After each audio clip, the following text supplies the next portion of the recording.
Сәлеметсіздер ме, құрметті әріптестер, сіздерден кешірім сұраймын. Білім беру жүйесіне жаңашылдық енгізу, тәжірибе алмасу, педагогикалық тәжірибені тарату онлайн форматтағы вебинарға қош келдіңіздер.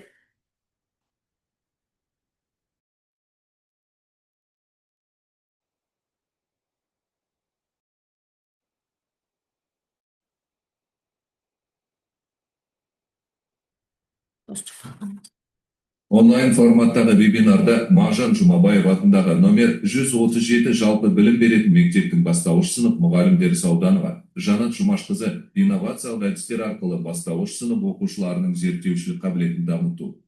Можанова Айзат Құттыбайқызы мен Бауденова Әйгерім Жамбылбекқызы екінші сыныпқа арналған қызықты жаратылыстану тақырыбында өз тәжірибелерімен бөлісетін болады.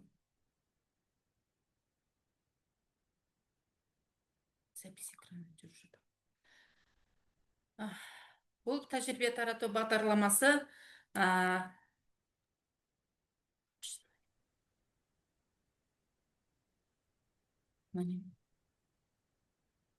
инновациялық, менің зерттеу тақырыбымен таныстырып өтейін. Инновациялық әдістер арқылы бастауыш сынып оқушыларының зерттеушілік қабілетін дамыту. Зерттеушілік қабілет дегеніміз не? Бұған тоқталатын болсақ, сұрақ қою және ақпарат жинау. Бұл оқушыларды қоршаған ортаға қызығушылық танытып, мәселелерді анықтап, оларды шешу үшін қажетті ақпаратты белсенді түрде іздеуі болып табылады. Осы ақпаратты зерттей отырып, талдау жұмыстарын және қорытынды жасауды үйренеді. Жинақталған деректерді өңдеп, олардың логикалық тұжырымдарын жасап, себеп салдар, байланыстарын анықтау мүмкіндігі. Болашақ негізі бұл зерттеушілік дағдыларды, балалардың шығармашылық ойлауын, сыни талдауын және күрделі мәселелерді шешу қабілетін қалыптастыруға көмектеседі. Құрметті әріптестер, микрофондарыңызды өшіріп қойсаңыздар әзірге. Кедергі жасап жатыр. Инновациялық әдістер бұл оқушылардың жаңа білімді игеруге, белсенді болуға және кәсіби іс-әрекетін дамытуға ынталандырады. Осылай ынталандыра отырып, дағдыларды жетілдіреміз. Жаңа технологиялар арқылы оқушылар зерттеушілік және сыни тұрғыдан ойлауы, мәселені шешу дағдыларын жетілдіретін болады. Оқу әдістері оқу процесін қызықты етіп, оқушылардың сабаққа деген ынтасын арттырады және өз бетінше ізденуге итермелейді.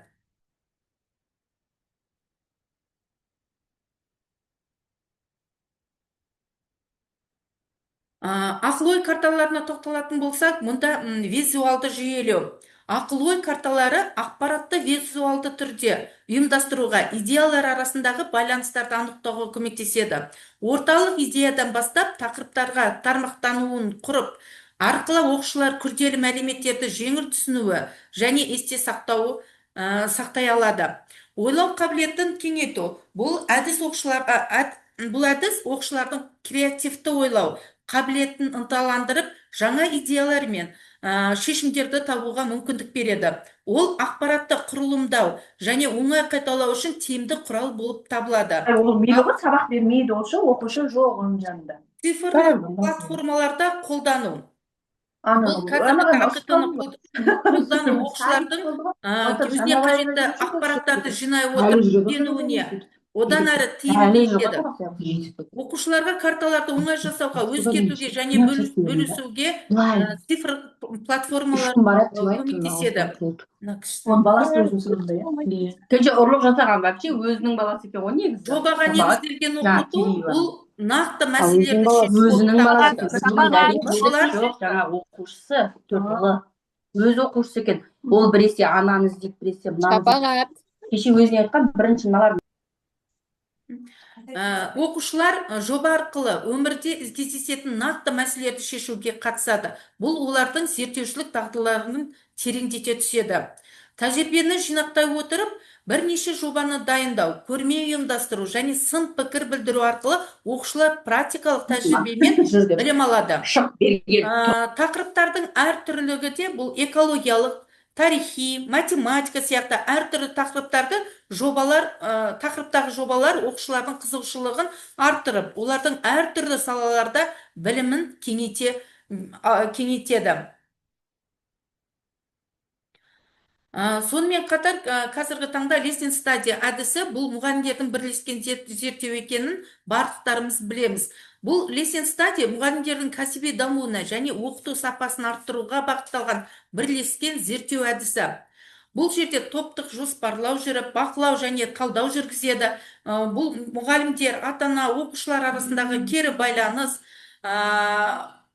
байланыс болып отырады. Сабақтан кейінгі мұғалімдердің бірге отырып, сабақты күшті және әлсіз тұстарын талқылауы, келесі сабақты жетілдіру бойынша ұсыныстарды жасай отырып, жаңа зерттеу жұмыстарын жүргізеді. Цифрланған технологияны қолдану бұл жерде ақпараттылық, сауаттылық, ақпаратты коммуникациялық технологиялар АКТ оқушылардың ақпаратты сауаттылығын арттырып, олардың заманауи әлеміндегі табысты болуын дәлелдейді.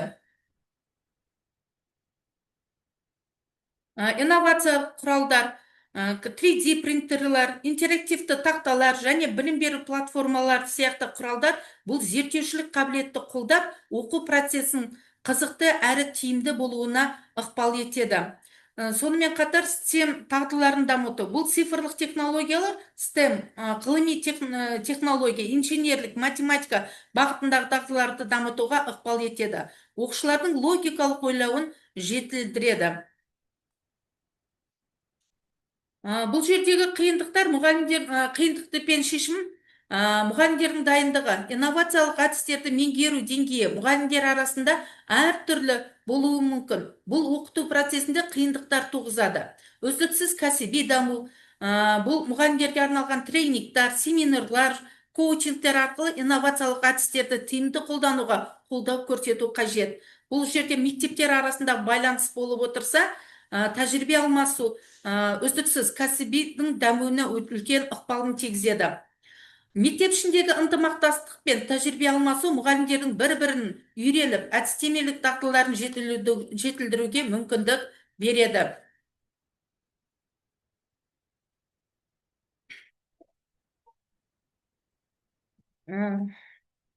Бұл инновациялық әдістер арқылы бастауыш сынып оқушыларының зерттеушілік қабілеттері дамып, бүгінгі білім беру жүйесінің маңызды міндеттерінің бірі жобалау әдісі, ақпаратты коммуникациялық технологиялар, шығармашылық тапсырмалар, диалогтық оқыту, зерттеу жұмыстарын жүргізу арқылы оқушылар зерттеушілік дағдыларын қалыптастыруға болады.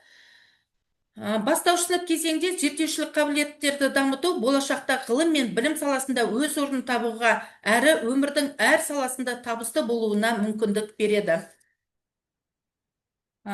Келесі кезекті сөзін бастауыш сынып мұғалімі Бауденова Айгерім Жамбулқызына беріледі. Қайырлы күн, құрметті әріптестер. Жанат апай, рахмет. Авторлық бағдарламаңыз өте жүйелі жазылған. Болашақта пайдаланамыз бұйыртса. Құрметті әріптестер, Бауденова Айгерім Жамбулбекқызы, Алматы қаласы Жетісу ауданы, Мағжан Жұмабаев атындағы номері 137 жалпы білім беретін мектептің бастауыш сынып мұғалімімін. Мен және Можанова Айзат Құттыбайқызы екеуміз бірлесе отырып, қызықты жаратылыстану пәні бойынша вариативті сабақ жоспарларынан құралған авторлық бағдарламамызды сіздерге ұсынғалы отырмыз. Жалпы авторлық бағдарламаға шолу жасасақ. Жанат апай, Айзат апай, кішкене менің слайдымды қозғалып отырсаңыздар, иә? Негізгі жаратылыстану бағыты бойынша кішігірім өзіміздің авторлық бағдарлама бойынша сіздерге қысқаша ақпараттар беріп өтеміз. Жалпы жаратылыстану ғылымы қазіргі таңда өте маңызды ғылымдардың бірі. Біз білеміз, білім саласы екіге бөлініп, жаратылыстану бағыты зерттеуге өте көп көңіл бөліп отыр және оны бастауыш сыныптан бастап кіріктіріп отыр. Қазіргі біздің пәнімізде де оқыту барысында зерттеу жұмыстары көптеп жүргізіледі, практикалық жұмыстарға арнайы сабақтар беріліп, әрбір пәндегі тақырыптарға зерттеу жұмысын жүргізуіміз керек. Енді жалпы жаратылыстану ғылымдарының негізгі маңызы біз білеміз, ол қазіргі таңдағы ғылымның дамуы, жаңа ақпараттардың көбеюі, PISA секілді тесттардың іске асуы осының барлығы жаратылыстану бағытының терең зерттелуіне алып келеді. Келесі Айзат апай, жаратылыстану ғылымы Аха, микрофондарыңызды өшіріп қойсаңыздар, иә, соңына қарай сіздерге сөз береміз, сол кезде өз ойларыңызды, кері байланыстарыңызды берсеңіздер. Жалпы Қазақстандағы жаратылыстану пәндерін оқытудың өзекті мәселелері ол материалдық техникалық база, яғни бірден емес, бірақ ақырындап бізде зерттеу жұмысын жүргізуге жаңа зертханалардың шетінен дамып бізге жағдай жасалып келе жатқандығы. Бастауышта біз көбіне өзімізден қоршаған орта, қоршаған әлем болғандықтан біз көбіне өзіміз сыныпта барынша бар қолымыздағы бар құралдармен зерттеу жұмысын жасаймыз. Жаңағы аспан әлемі, күндердің шығуы, батуы, өсімдіктердің өсуі, өнуі деген секілді оның барлығы да зерттеу жұмысының бастамасы болып табылады. Одан кейін біздердің мұғалімдердің кәсіби дамуы ол қазіргі курстардың көбіне осы жаратылыстану бағытындағы оқыту, соны зерттеуді жүргізу бағыты бойынша бұрынғыдан қарағанда мұғалімдерге көбірек ақпарат және тәжірибе алмасуға мүмкіндік берілуі. Оқушыларға мотивация беру бұл жерде көбіне оқушылар тек қана теориямен оқып қоймай, болып жатқан өзгерістерді, құбылыстарды өз қолдарымен ұстап көріп, жаңағы өсіру, өндіру деген секілді олар табиғатпен байланысы нығаяды. Олар айналасындағы болып жатқан өзгерістерді өздері көзбен ғана көрмей, қолмен де ұстап көруге мүмкіндік береді. Одан кейін келесі, Айсапай, біздің бағдарламаның негізгі мақсаттары енді бұл жерде оқушыға айланы, қорған ортаны, адам өмірмен байланыстыра отырып білім беру, яғни ненің қалай пайда болып жатқандығын оларға түсіндіру. Келесі, оқушыларға қоршаған ортаның бір-бірімен үнемі байланыста екені, яғни біздің тұрғылықты мекен жеріміздегі табиғаты ол сол жердегі адамдардың өмір сүру салтына, оның қоғамға, қоршаған ортаға деген қарым-қатынасқа байланысты болатындығын түсіндіру. Оқушыларда алғашқы экологиялық ұғымдарды қалыптастыру, табиғатқа деген жауапты түсіндіру. Яғни жаңағы біз жұмыстары, жалпы көгалдандырудың пайдасы, зияны, ол не үшін керек деген секілді ұғымдарды оларға тек қана теория жүзінде айтып қоймай, соны қолдану, пайдалану, оған өз үлесіңді қосу деген секілді түсініктердің барлығын осы бастауыштан бастап қалыптастырамыз. Оқушыларды өз бетінше жұмыс істеуге үйрету, өздігінен зерттеу жұмыстарын жүргізу, жаңағы өсімдіктерді осы екінші сыныпта өсімдіктер қалай өседі, бірінші тамырдан өніп шығады, сабақ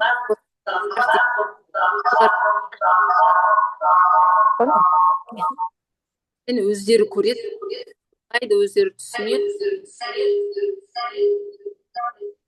Барлығы тек қана теория емес.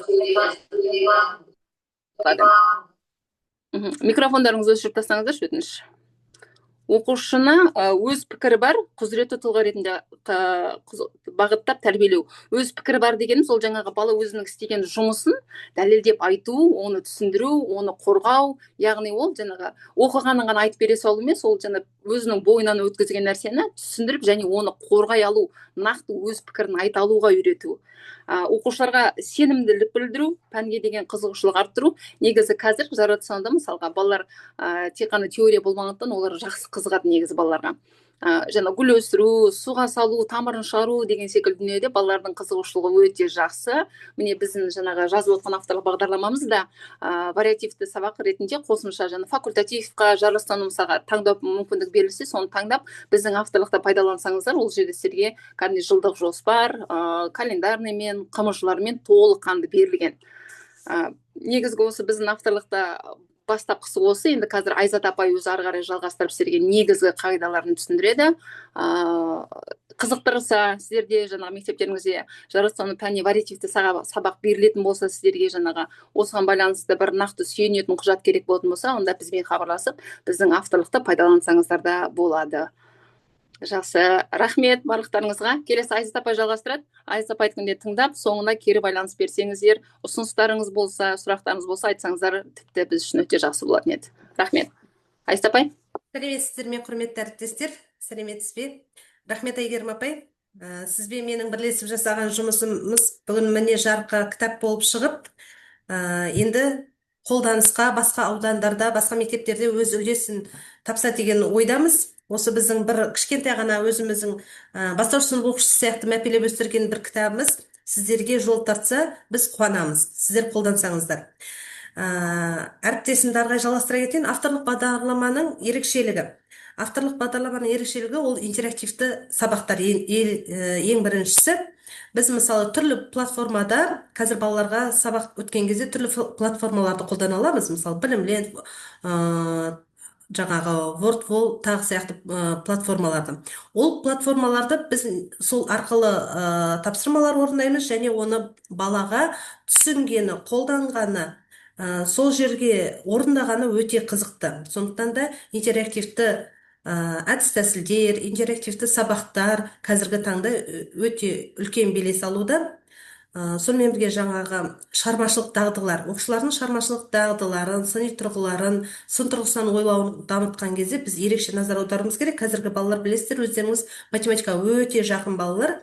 Олардың ойлау қабілеті сізден де жоғары. Сондықтан біз бұл балаларды жалықтырып алмас үшін және күнделікті сабаққа ізденіп келу үшін біз түрлі телефоннан да тапсырмаларды мысалы ойластырып берсек болады, және олардың күнделікті дағдыларын біз әрдайым өзіміздің жоғары деңгейде ұстап, соны біз жетілдіріп отыруымыз керек. Себебі біз 21 ғасырдың дағдыларына сүйене 21 ғасырдың жаңағы ұрпақтарын тәрбиелеп отырғандықтан біз соған бейім болуымыз керек. Ол балалар 21 ғасырдың бізге қойып отқан мысалы талаптары коммуникативті болуымыз керек, креативті болуымыз керек, сыни тұрғысынан ойлау қабілетіміз бағытталған болу керек. Біз осының барлығын ойластыра отырып авторлық бағдарлама жаздық деп ойлаймыз, және оны сіздер қолдансаңыздар, және ол авторлық бағдарламамыз өз деңгейінде сіздерге жол тартса, біз қуанамыз. Одан кейін бұл бағдарламаға біз қандай міндет қоя білдік? Бұл бағдарлама оқушыларға қоршаған әлем туралы.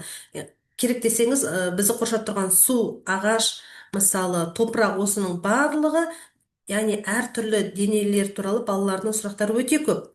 Өздеріңізге алдыңызға келген оқушылар, бірінші сыныптың оқушыларынан бастап, бастауыш сыныптың 4-ші сынып оқушыларына дейін қоятын сұрақтар. Апай, мынау неге жасыл түсті? Мынау неге көлеңке жағы, мына жапырағы сары түсті деген түрлі сұрақтар қояды, иә? Су неге қыста қатады, неге жазда ериді деген. Біз сол сұрақтардың барлығына осы енді сабақ жоспарын жаза отырғанда біз назарға алдық. Және пән бойынша біз оқушыны ғылыми зерттеуге дағдыландыруымыз керек. Жаратылыстану пәні басқа пәндерге қарағанда өте қызықты пән. Ол жерде бала өсіп тұрған кішкентай гүлден бастап, топырақтан бастап барлығын зерттей алады. Сол гүлді бір гүл өсіріп, сол баламен бірге бір гүл өсіріп, сіз ғылыми жоба қорғай аласыз. Иә? Оқушылар зерттеуге қатысу барысында сұрақ қояды, және сол сұраққа сіз арқылы жетеді.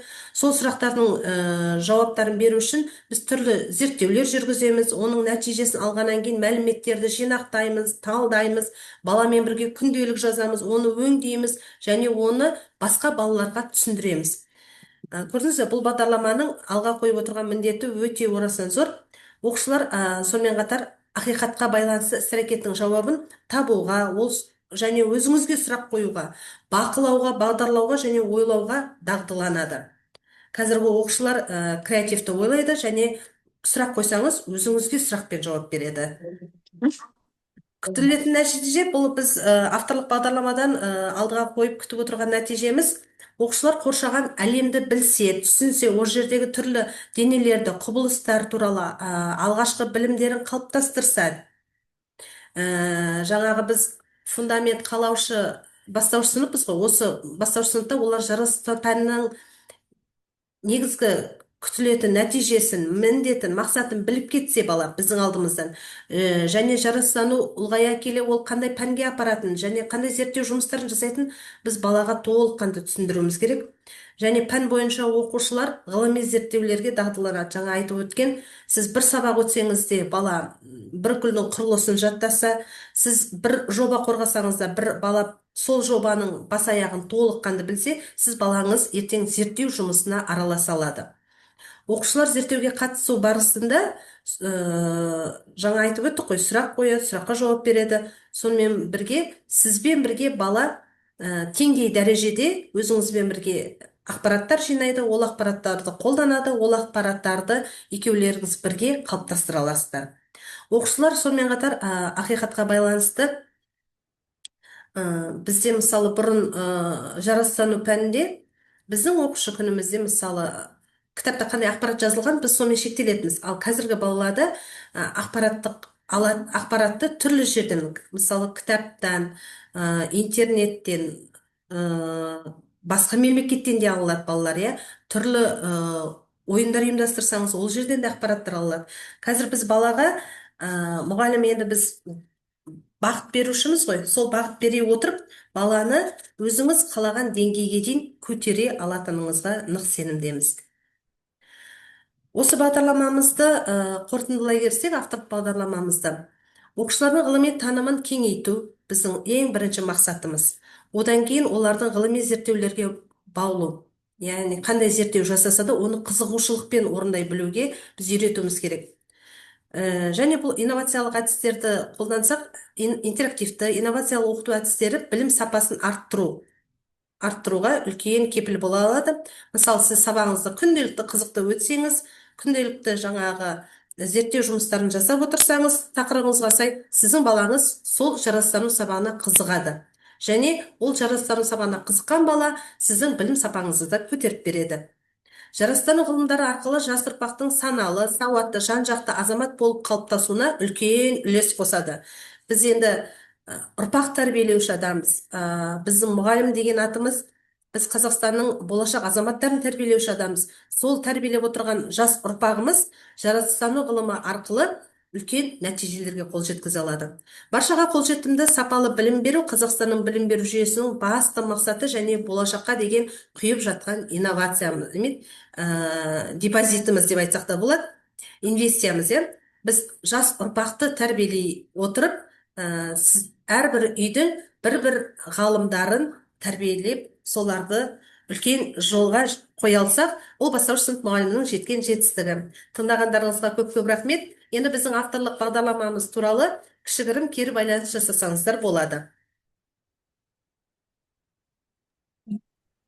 Айзат Құттыбайқызы, рұқсат па? Рұқсат, Гүлжахан апай. Сәлеметсіздер ме, қайырлы күн, әріптестер. Бүгінгі вебинарға қатыстым, сондай өте тамаша өтіп жатыр. Мен Түрксіб ауданы номер 59-шы мектеп гимназиясының бастауыш сынып мұғаліммін.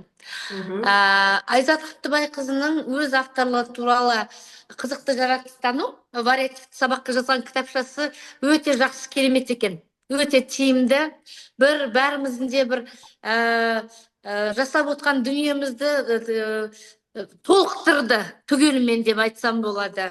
Құрылымы жазылған, болашақта біздің мектеп осы авторлық бағдарламасын қолдансақ деп жоспарлап отырмыз. Ортаға ұсынып, өзімнің ұжымыма ұсыныс жасаймын. Бәріңізге сәттілік тілеймін. Рахмет, Айзат Құттыбайқызы, өте керемет. Рахмет, Гүлжахан апай, қатысқаныңызға рахмет. Болашақта сіздермен бірге жұмыс жасаймыз деген ойдамыз. Міне біздің авторлық бағдарламамыз, кеше жазылып болған авторлық бағдарламамыз бүгін Түрксіб ауданына жолға шықса, біз оған қуанамыз. Сіздер сияқты әріптестермен жұмыс істеуге біз дайынбыз. Тағы да әріптестер бар ма екен кері байланыс жасайтын?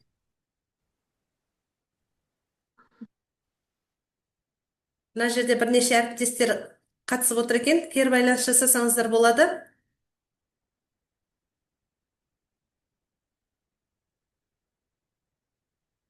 Құрметті әріптестер, тағы кері байланыс, бір-екі ауыз сөз айтып жіберсеңіздер, берілген мағлұматтар бойынша, авторлық бойынша ойларыңыз.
Қазір тағы бір әріптес кері байланыс жасаймын деп өтініш білдірді. Сол кісіні күте тұрайық.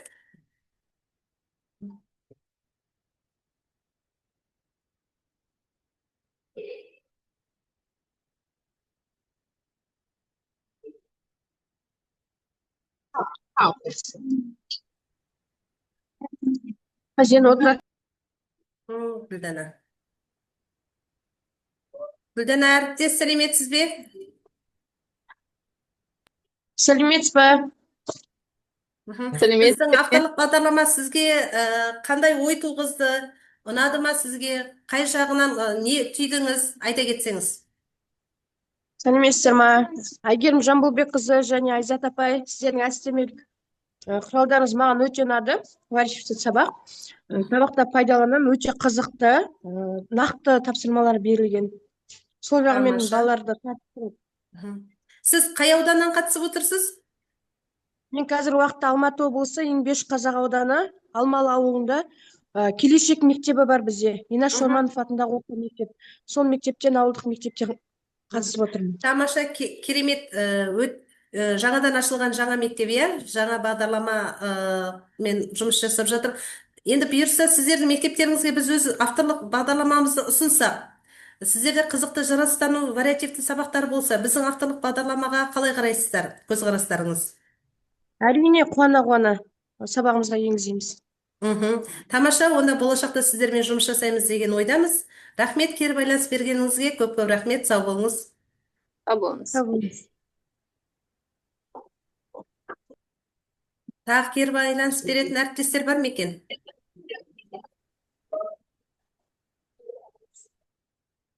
Жаңа бір жас маман кері байланыс берем деп еді.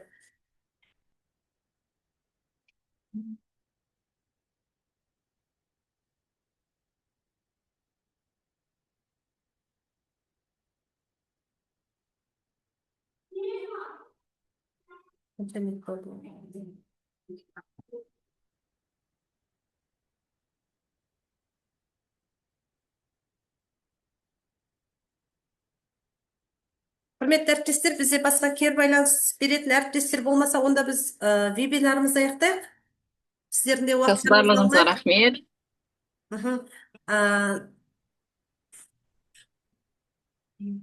Назым Хуанган әріптес, сіз кері байланыс бересіз бе?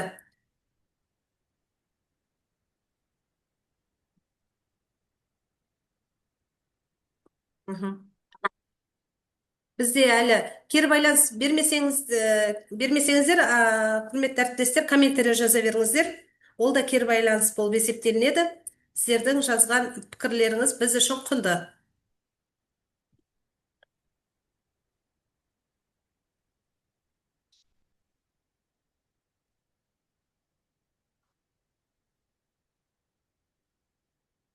Кері байланыс комментарий арқылы жазып кері байланыс берсеңіздер, уақыттарыңызды бөліп кіргендеріңізге, тыңдағандарыңызға көп рахмет. Біз сіздермен келесі тағы осындай вебинарлар болса кездесіп тұрамыз. Жақсы, сау болыңыздар. Болды, Айзат апай. Сау болыңыздар. Не жүріп жатыр ғой, демонстрация.